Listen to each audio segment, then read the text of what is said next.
বন্ধ হয়ে গেল বাংলার বাড়ি প্রকল্প। এবার পশ্চিমবঙ্গে চালু হচ্ছে পিএম আবাস যোজনা। অর্থাৎ এই যোজনার মাধ্যমে আপনারা বাড়ি করার জন্য, অর্থাৎ পাকা বাড়ি করার জন্য আপনারা 3 লক্ষ টাকা সরকারি সাহায্য পাবেন।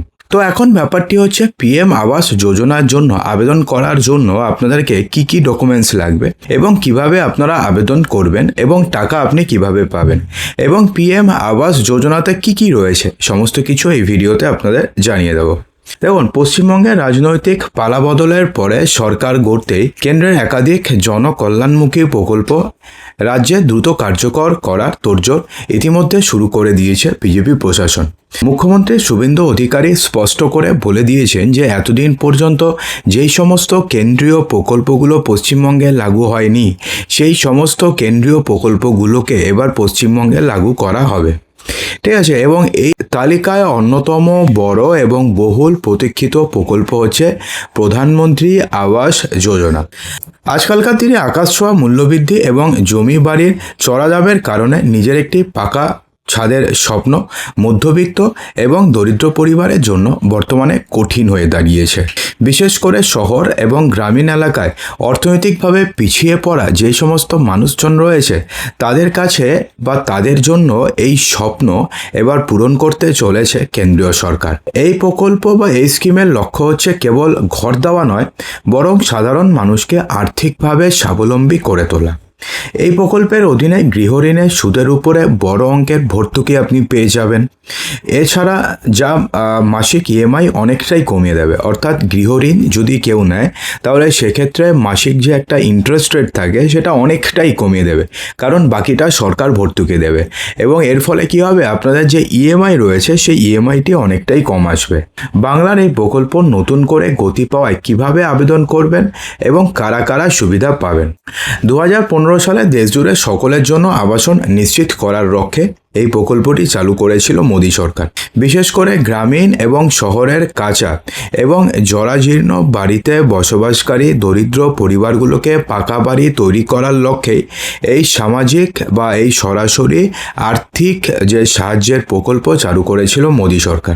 নিয়ম অনুযায়ী কি হয়েছে ভালো করে শুনবেন, যে রান্নাঘরের জায়গাসহ কমপক্ষে 25 বর্গমিটারের একটি পাকা বাড়ি তৈরি করার টাকা সরাসরি উপভোক্তাদের ব্যাংক অ্যাকাউন্টে পাঠানো হয়। ঠিক আছে, এই প্রকল্প মূলত দুটি ভাগে বিভক্ত। একটা হচ্ছে শহরে বসবাসকারীদের জন্য, যেটার নাম হচ্ছে PMAY অর্থাৎ প্রধানমন্ত্রী আবাস যোজনা আরবান, এবং গ্রামের মানুষদের জন্য যার নাম হচ্ছে PMAY গ্রামীণ। সুবিধাভোগী কিভাবে নির্বাচন করা হয়, অর্থাৎ কারা কারা সুবিধা পাবেন সেটা কিভাবে নির্বাচন করা হয়। আবাস যোজনার সুবিধা কারা পাবেন তা অত্যন্ত স্বচ্ছতার সঙ্গে নির্ধারণ করা হয়। এর আগে বাংলার বাড়ি প্রকল্পে প্রচুর অস্বচ্ছতা হয়েছে, আপনারা সবাই জানেন। এর ফলে পিএম আবাস যোজনার যে টাকা রয়েছে সেগুলো কোনোদিনও সরকারকে দেওয়াই হয়নি, কারণ প্রচুর পরিমাণে দুর্নীতির কারণে। তো এবার কিন্তু আর দুর্নীতি হবে না, তার কারণ স্বচ্ছতার সঙ্গে নামগুলো নির্ধারণ করা হবে। সরকার প্রথমে সামাজিক, অর্থনৈতিক, জাতিগত জনগণনা এর তথ্য যাচাই করে দরিদ্র এবং প্রকৃত অভাবী পরিবারগুলোকে বর্তমানে চিহ্নিত করে। ফার্স্টে কারা কারা প্রকৃত অভাবী এবং কারা কারা প্রকৃত দরিদ্র তাদেরকে প্রথমে চিহ্নিত করে। এরপরে সেই তালিকাটি স্থানীয় গ্রামসভাতে পেশ করা হয়, যেখানে পুঙ্খানুপুঙ্খভাবে যাচাই হয় এবং যাচাই বাছাইয়ের পরে চূড়ান্ত তালিকাতে যদি নাম আপনাদের উঠে যায় তাহলে সেক্ষেত্রে সরকারের তরফ থেকে এই যে PMAY আরবান হোক বা গ্রামীণ হোক, এই প্রকল্পে আপনাদের নাম উঠে গেল এবং আপনি বিবেচিত হয়ে গেলেন। তাহলে এখন তো ব্যাপারটি হচ্ছে, আপনি তো জানলেন যে পিছিয়ে পড়া মানুষদের জন্য বা আর্থিকভাবে যারা দুর্বল তাদের জন্য, কিন্তু এখন ব্যাপারটি হচ্ছে তাহলে আবেদনের যোগ্যতা কি কি। দেখুন, এই প্রকল্পের সুবিধা যদি আপনাকে পেতে হয় তাহলে আবেদনকারীর পারিবারিক বার্ষিক আয় নির্দিষ্ট সীমার মধ্যে হতে হবে। কি রয়েছে, EWS বিভাগ অর্থাৎ ইকোনমিক্যালি উইকার সেকশন, বার্ষিক আয় 3 লক্ষ টাকা পর্যন্ত যদি হয় তাহলে আপনি এলিজেবল। LIG বিভাগ, বার্ষিক আয় 3 লক্ষ টাকা থেকে 6 লক্ষ টাকা পর্যন্ত, এটাকে LIG ক্রাইটেরিয়াতে রাখা হয়েছে। MIG 1 বিভাগে কি হয়েছে, বার্ষিক আয় যে ক্ষেত্রে 6 লক্ষ টাকা থেকে 12 লক্ষ টাকা পর্যন্ত, এবং MIG 2 মানে হচ্ছে অর্থাৎ মিডিল ইনকাম গ্রুপ 2, তাদের বার্ষিক আয় হচ্ছে 12 লক্ষ টাকা থেকে 18 লক্ষ টাকা পর্যন্ত। অন্যান্য জরুরি সূত্র কি রয়েছে, আবেদনকারী বা তার পরিবারের কোনো সদস্যের দেশের কোথাও কোনো পাকা বাড়ি থাকা চলবে না। ঠিক আছে, অর্থাৎ আবেদনকারী অথবা পরিবারের কোনো সদস্যের নামে দেশে কোথাও পাকা বাড়ি থাকা চলবে না। পরিবার বলতে কি কি বোঝানো হচ্ছে? পরিবার বলতে স্বামী, স্ত্রী এবং অবিবাহিত সন্তানদের বোঝাচ্ছে। আবেদনকারী আগে অন্য কোনো সরকারি আবাসন প্রকল্পের সুবিধা যদি পেয়ে থাকে তাহলে এই স্কিমে তারা আর কোনো ছাড় পাবে না, অর্থাৎ আগে অন্য কোনো আবাস যোজনার সুবিধা পাওয়া চলবে না। অনেক ক্ষেত্রে বাড়ির দলিলে বা রেজিস্ট্রেশনে পরিবারের অন্তত একজন মহিলা সদস্যের নাম থাকা বাধ্যতামূলক, অর্থাৎ যে বাড়ির দলিল রয়েছে অথবা যে বাড়ির রেজিস্ট্রেশন রয়েছে সেখানে অন্তত একজন মহিলা সদস্যের নাম থাকতেই হবে।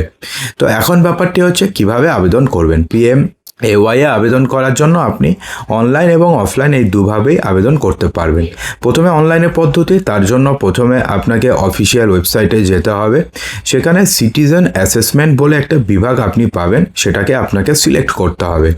এরপরে নির্দিষ্ট জায়গার নাম দিতে হবে, ঠিকানা দিতে হবে, আয়ের উৎস দিতে হবে এবং ব্যাংক অ্যাকাউন্টসের বিবরণ নির্ভুলভাবে পূরণ করতে হবে। প্রয়োজনীয় নথি আপলোড করে ফর্মটি জমা দেওয়ার পরে একটি প্রিন্ট আউট নিজের কাছে রেখে দেবেন, অর্থাৎ সমস্ত কিছু আপনি জমা দিয়ে দিলেন, তারপরে একটা প্রিন্ট আউট নিজের কাছে রেখে দেবেন। অফলাইন পদ্ধতি কিভাবে পাবেন? ইন্টারনেটের সুবিধা না থাকলে নিকটবর্তী কমন সার্ভিস সেন্টার যেগুলো রয়েছে CSC গিয়ে মাত্র 25 টাকার বিনিময়ে ফর্ম সংগ্রহ করতে পারবেন, অর্থাৎ সেখান থেকে ফর্ম সংগ্রহ করবেন।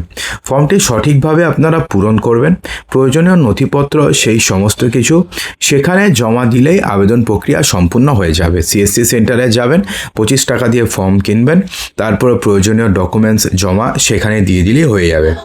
দেখুন, সুদের হারে মিলবে কতটা ছাড়। এই যোজনার সবথেকে বড় আকর্ষণ হচ্ছে হোম লোনের সুদের উপরে সরকারি ভর্তুকি। এছাড়া যারা গ্রামীণে রয়েছে তারা তো 3 লক্ষ টাকা পাবে। এছাড়া যারা শহরে রয়েছে তাদের মধ্যে কিন্তু কিছু ভাগ রয়েছে। যেমন দেখুন, বলছি আপনাকে, হোম লোনের সুদের উপরে আপনারা ভর্তুকি পাবেন, যা বাড়ির মালিক হওয়ার পথ আরও সহজ করে দেবে। আয়ের ক্যাটাগরি অনুযায়ী এই ছাড় দেওয়া হয়।